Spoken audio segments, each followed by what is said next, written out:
French പാർലമെന്റായ national അസംബ്ലിയിലേക്ക് നടന്ന രണ്ടാം വട്ട വോട്ടെടുപ്പിൽ ഇടതു സഖ്യത്തിന് മുന്നേറ്റം.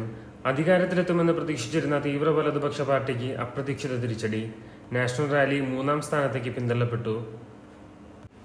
ഇടതു പാർട്ടിയായ ന്യൂ പോപ്പുലർ ഫ്രണ്ടിന് 180 സീറ്റുകളും ഫ്രഞ്ച് പ്രസിഡന്റ് ഇമ്മാനുവൽ മാക്രോണിന്റെ റെനേസൻസ് പാർട്ടിക്ക് 159 സീറ്റുകളും തീവ്ര വലതുപക്ഷ പാർട്ടിയായ നാഷണൽ റാലിക്ക് 142 സീറ്റുകളുമാണ് ലഭിച്ചത്.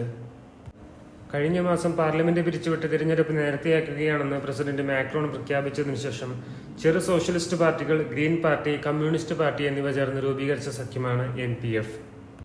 ജൂൺ 30 നടന്ന ആദ്യഘട്ട വോട്ടെടുപ്പിൽ 33% വോട്ട് നേടി മരീൻ ലെ പെന്നിന്റെ RN പാർട്ടിയായിരുന്നു ഒന്നാമത്.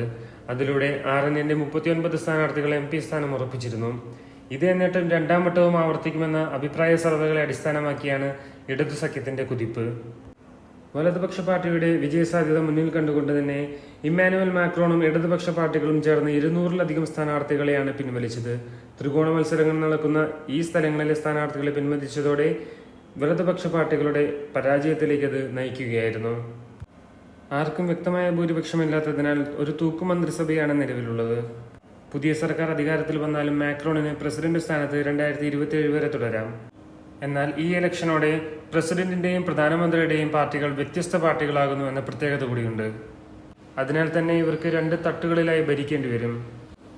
വിദേശ നയങ്ങളിലുള്ള ആത്യന്തികമായ അധികാരം പ്രസിഡന്റായ മാക്രോൺ തന്നെയായിരിക്കും. പ്രധാനമന്ത്രിയായി ഇനി ചുമതലയേൽക്കുന്നയാൾ രാജ്യത്തെ ആഭ്യന്തര കാര്യങ്ങളിലായിരിക്കും കൂടുതൽ ശ്രദ്ധിക്കുക. ഇമ്മാനുവൽ മാക്രോണിന്റെ പാർട്ടിക്ക് ഭൂരിപക്ഷം കിട്ടാത്തതിനാൽ ഇനി ഇടതുപക്ഷത്തു നിന്ന് ഒരാളായിരിക്കാം പ്രധാനമന്ത്രിയായി വരിക. ആർക്കും വ്യക്തമായ ഭൂരിപക്ഷമില്ലാത്തതിനാൽ പ്രസിഡന്റ് ആരാണെന്നും ഫ്രാൻസിന്റെ രാഷ്ട്രീയ സമവാക്യങ്ങൾ എന്തൊക്കെയാണെന്നും വരും ദിവസങ്ങളിൽ അറിയാം.